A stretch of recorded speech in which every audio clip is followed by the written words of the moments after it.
Nakita niyo na ba tong condition na to? Actually, maraming beses ko na siyang feature dito sa page natin sa Facebook. Pero isa siya sa mga pinaka-rare na conditions ng mga kalalakihan. Actually, nakikita lang namin siya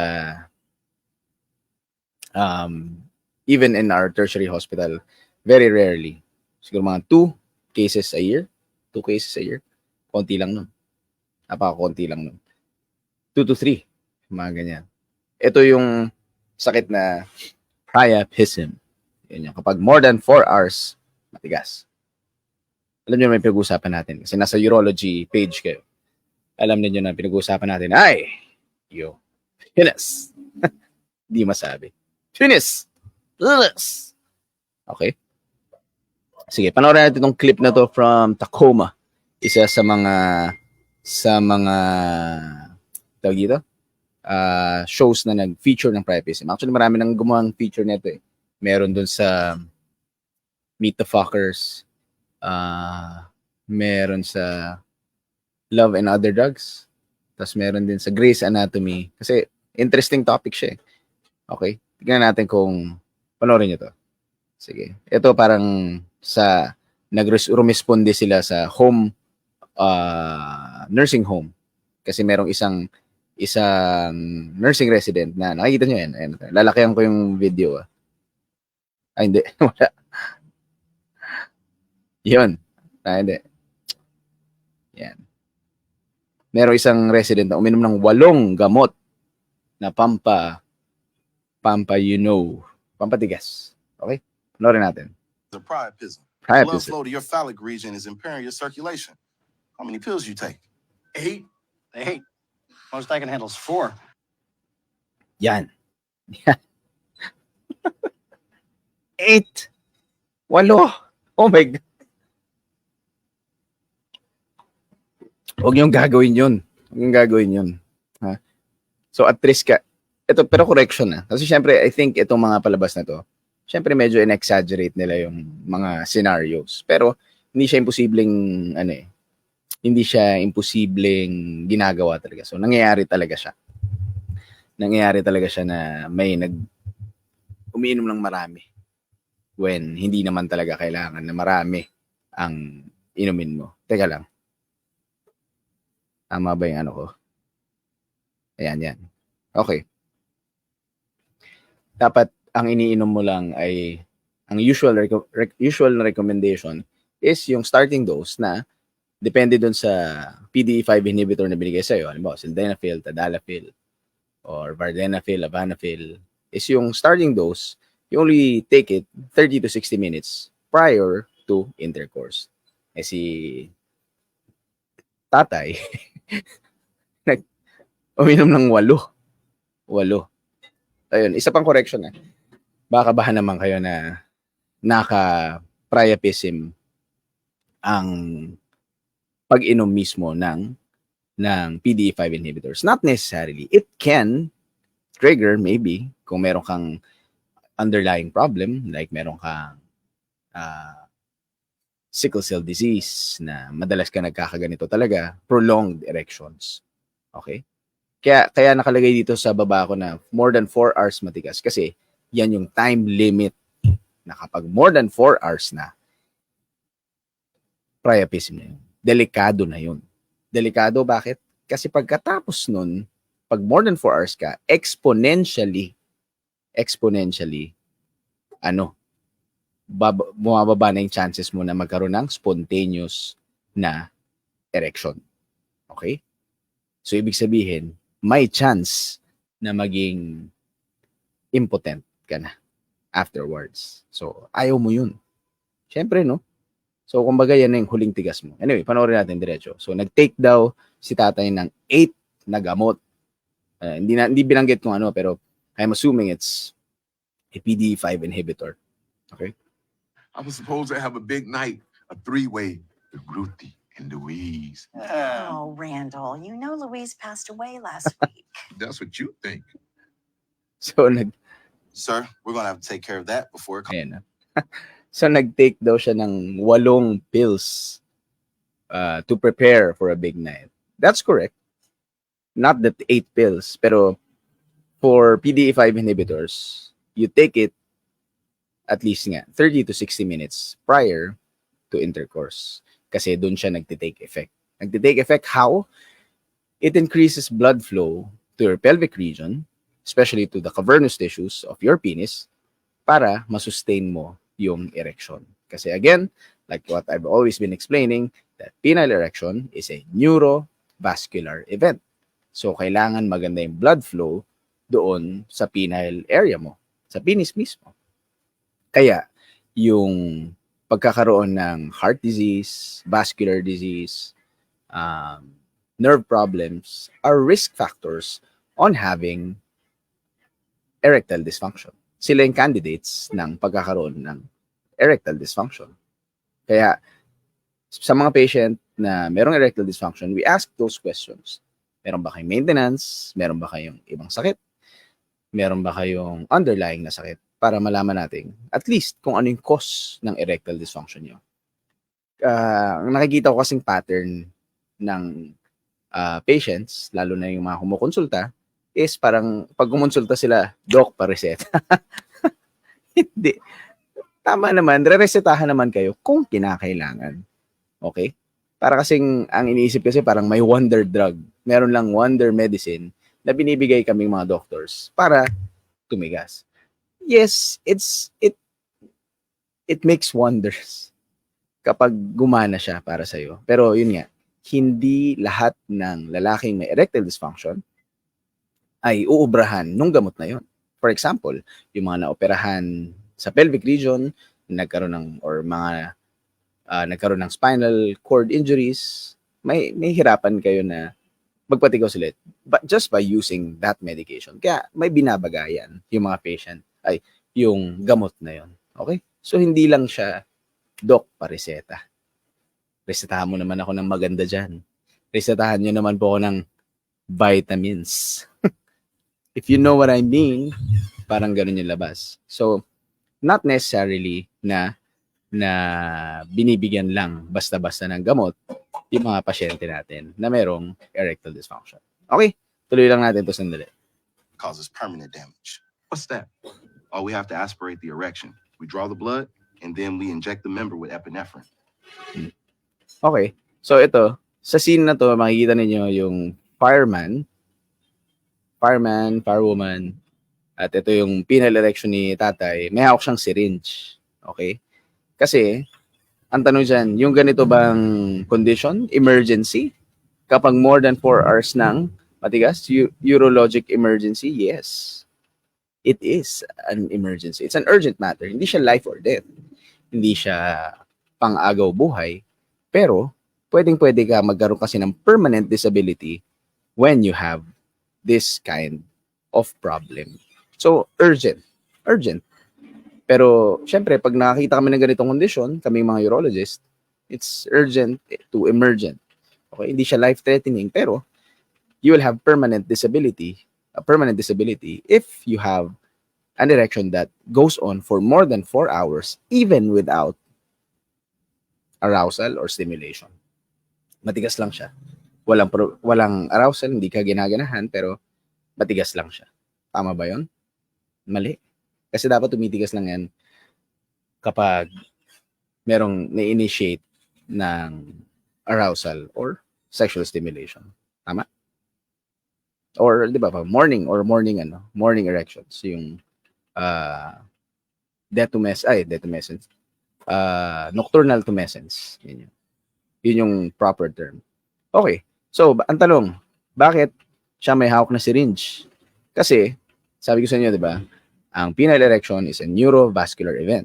Matigas ang penis kapag malakas yung blood flow doon. At nasa stuck, parang essentially, nasa stuck doon sa cavernous tissue yung dugo. Okay? Kapag sobrang tigas niya, hindi siya nagre-relax, nasa stuck lang nga yung dugo doon. So you have to remove it manually. Yan yung first step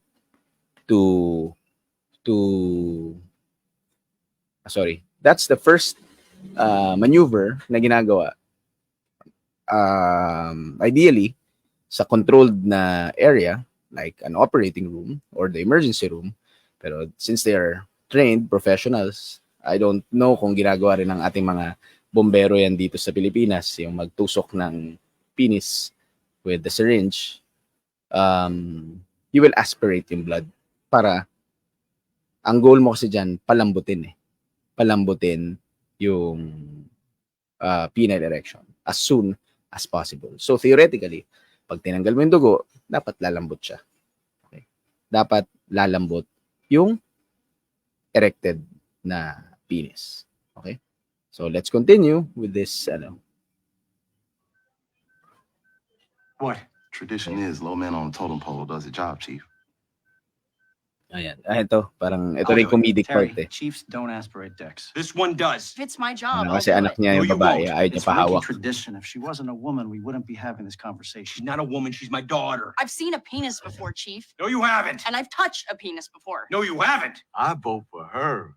Don't touch that dick. Don't you touch that penis. Don't you, Now we're talking. don't you touch that dick. hand. Get off Let the go of penis. the dick. You let go of that. Touch it. Get off the dick. Chief, come on, Chief. Let go of the dick. Don't talk to me like that. It's not your daughter.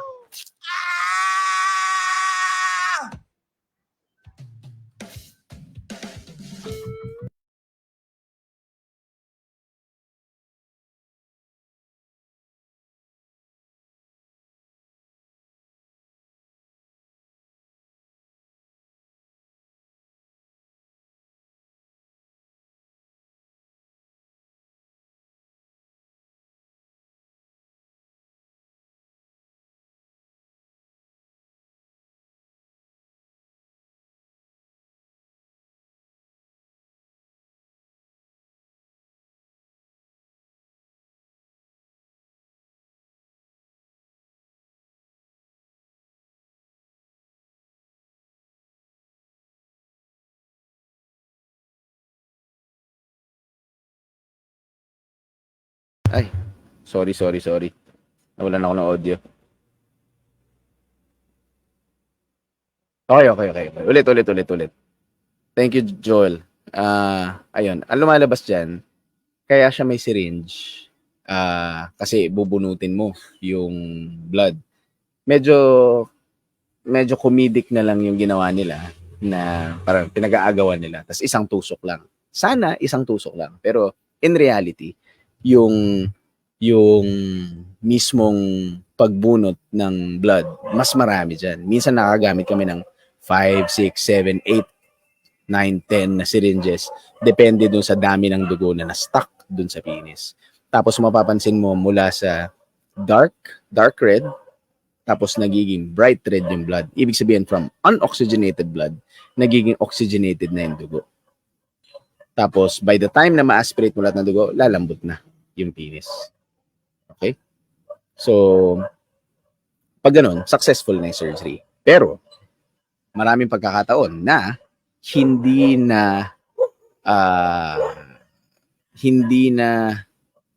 hindi umuubra yung aspiration lang. Lalo na dun sa mga mas matatagal ng case. Okay? Ibig sabihin, kahit anong aspirate mo ng dugo, kahit na-aspirate mo na lahat, kahit na kuha mo na lahat ng blood, matigas pa rin. Talo ka pa rin nun. Talo meaning, hindi mo pa rin na-achieve yung dapat mong ma-achieve na detumescence para dun sa patient. Detumescence yung paglambot ng penis. Okay? For cases like this, na more than 4 hours na matigas, ang goal mo bilang healthcare provider, bilang urologist or an emergency doctor, is to have the patient lose the erection as soon as possible. Okay? So, after removing the blood, yung using a syringe na hindi umubra, surgical na yung ginagawa namin. Pinapasok na namin sa operating room. Well, actually ito, sa loob na namin ng operating room ginagawa yan. Kasi kapag hindi umubra, diretso na opera. Diba? Teka lang. Nauhaw. Ayun, diretso na opera. Medyo morbid pakinggan, pero ganun talaga yung ginagawa. Sample. Walang mali siya ha. Urologic channel to. Kapag hindi umubra, ito, detumescent to eh. Kasi malambot to. Okay? Kapag hindi umubra, binubutas namin tong part na to, yung sa may ulo, Binubutas ng blade 11, inihiwa to, tapos tutusukin all the way paloob. So, ang goal mo, yan. Yan. Maabot tong cavernous tissue na to. Ito, yan. Diyan nasa stuck yung dugo eh. Diyan. Nakikita niyo mga parang may mga square na yan. Yung may square. Yan. Diyan nasa stuck yung dugo. So, essentially, kapag ini-inject ka namin, dito yung tusok. So, i-aspirate mong ganun. Okay? Kapag hindi mo tinutusok namin ang blade hanggang dito. Chuk! Tapos, lalabas yung dugo dito sa ulo mismo.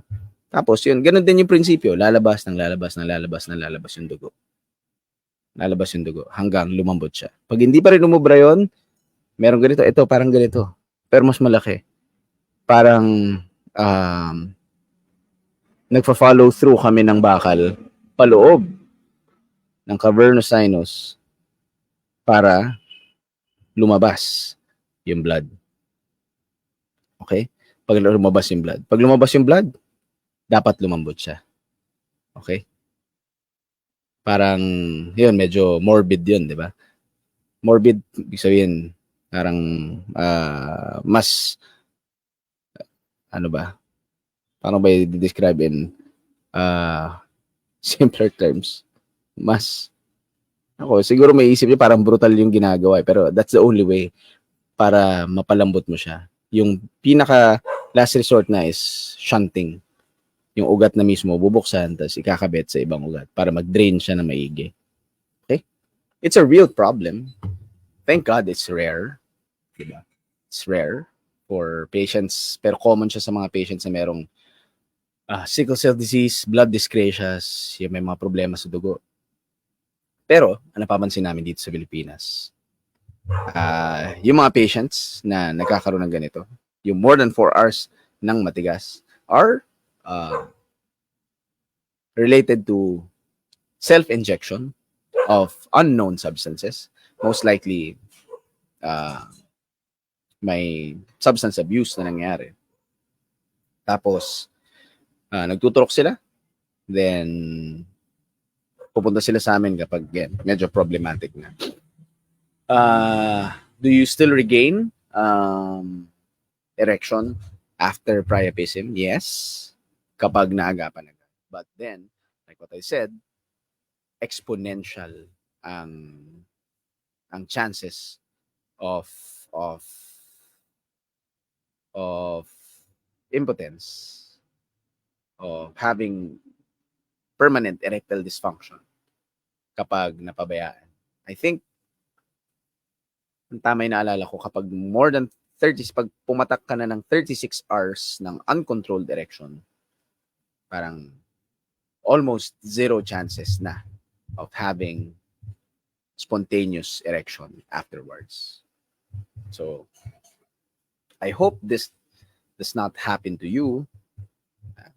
Pero, at least you know, somehow, I don't know if mangyayari sa inyo, magkakaroon kayo ng rare circumstance na magkaroon ng ganito or magkaroon ng kakilalang ganito. Ang pinaka-advice is run to the nearest hospital and kung pwede, yung merong urologist na nagpa-perform ng, lahat ng urology training program sa Pilipinas naman ay nagpa-perform ng ganitong procedure. It's an urgent matter. Again, hindi siya emergent, hindi siya life or death situation, pero it can be debilitating kung sakasakali. Okay? So, it's rare, but it happens. I hope hindi siya mangyari sa'yo. Let's answer some relevant questions kung meron tayo dito sa ating page. Let's see.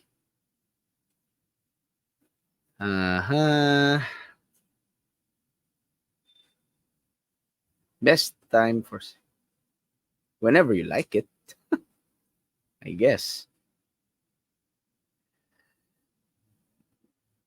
Dok, may ibang causes bang epididymitis na hindi sexual ang nature? Yes.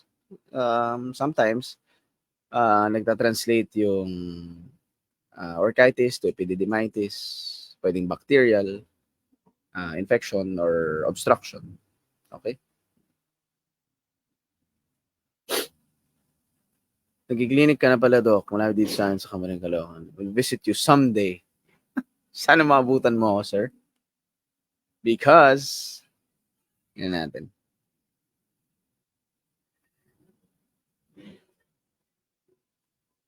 Causes of stricture in the urethra. Well, there are many causes. Pwedeng infectious, pwedeng passage ng stone, so injury. Napakarami naming patients na nagkakaroon ng urethral stricture because of motorcycle accidents. Parang high velocity na accidents, babangga yung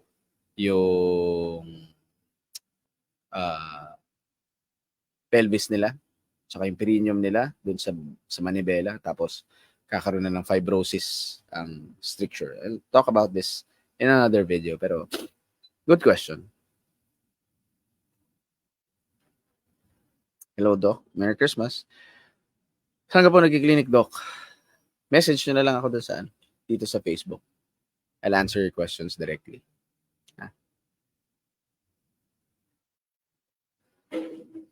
Hello. Okay, for specific urologic concerns, you can message me here on this platform or any other platform. All right. So I hope you have picked up some knowledge dito sa pinakita natin video clip from YouTube. This is from Tacoma FD. And if you have any other questions, you can comment them here. I'll see your comments. Or if you're not comfortable with your comments, you can message me here directly on this platform or any other platform. And let's see what we can do with your questions. Okay. Thank you very much for participating in tonight's discussion. I'm Doc Drew, urologist. Tips.